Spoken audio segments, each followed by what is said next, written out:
Cliff. Yes, because there's a lot of great stuff, huh, Bill? Fiscal cliff? I didn't start worrying about the fiscal cliff until December 22nd because I was worrying about the Mayan apocalypse first. Because if that happened, there weren't going to be any cliffs to fall off of. Yeah, that's a good point. That's a big cliff to fall off. Technically, at 12 midnight, December 31st, we actually fell over the cliff. So, as John Stewart said, we actually learned what it was like to fly for a couple days at least. Oh. So I have a quick question on Yes. that. Are all the things that were passed retroactive to the 1st, or is there a 2-day gap? If you died on January 1st, were you... Did you lose millions of dollars potentially? No. No, it was all retroactive. It is Okay. retroactive. Okay, just making sure. And some of it's retroactive to the beginning of 2012 as well. Yeah. I can see people. I'm not pulling that plug yet for Grandpa.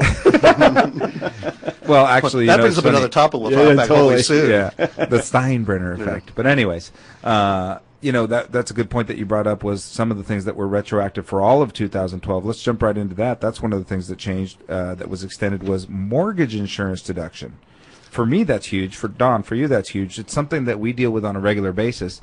And if mortgage insurance wasn't deductible, then maybe you would think twice about putting a small down payment on a home. Mm-hmm. But having it be deductible, it's a great opportunity to continue to buy with mortgage insurance. That's correct, Dan. It was set to expire on January 1st, 2011. Right?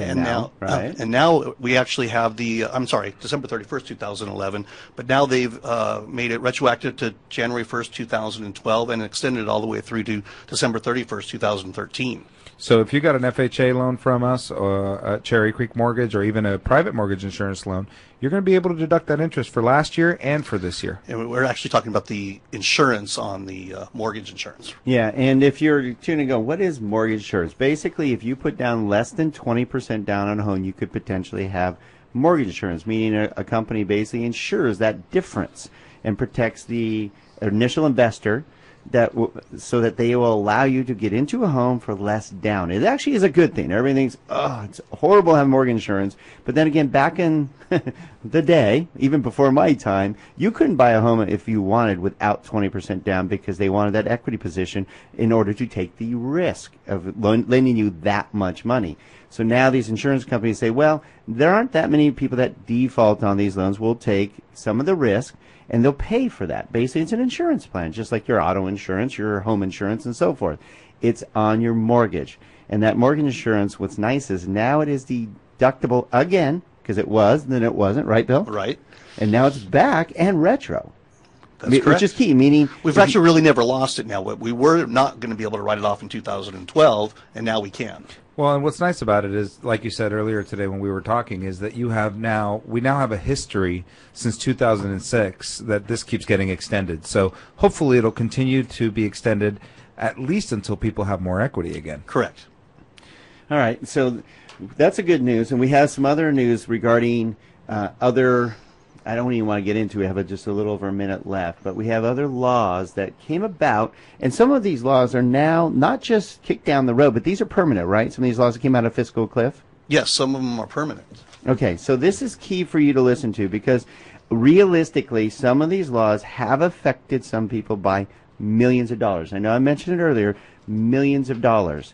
So you definitely want to tune in for that. We're going to go into some advantages you have, some of the new things that you need to know, and why it's important to work with a true professional, not a seasonal practitioner. I don't know how way to put it. Yeah, that's perfect. Seasonal practitioner where, there's a new store at the mall for about 3 months.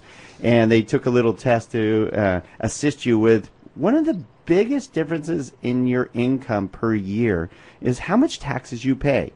You always hear about the rich, and they're the smart ones. Remember, they're the ones with the money. They do everything they can to avoid taxes, right? But what is rich?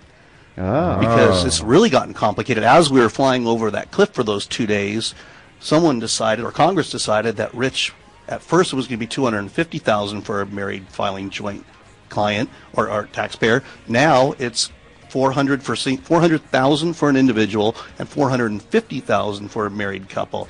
They've increased that amount. So now you're not rich unless you're over $450,000 as a married couple. All right, we're going to talk about what is rich and who is Richie Rich. And how to get rich. And how to get rich by saving you on your tax dollars when we come back to the Don Gino Real Estate and Finance Show on your hometown station, AM 1220, KHTS.